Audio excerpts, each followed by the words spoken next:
So if anything refluxes out of there, it's going on to disinfectant. Okay. So what you do then is you place that over the top.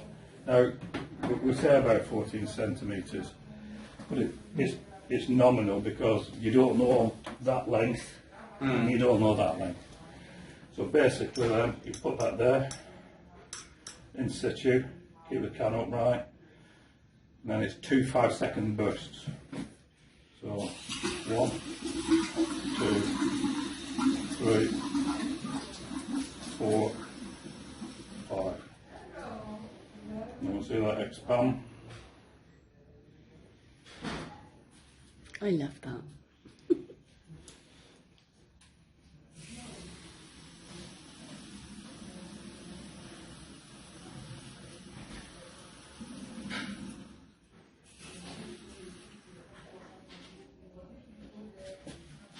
And that's it.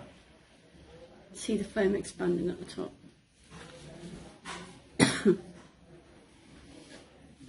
This dye affects the foam actually. It's just for illustration. But what it's doing, it's actually coating all the places that the fluids don't get to. Right? And then if we run out, so that will stay like that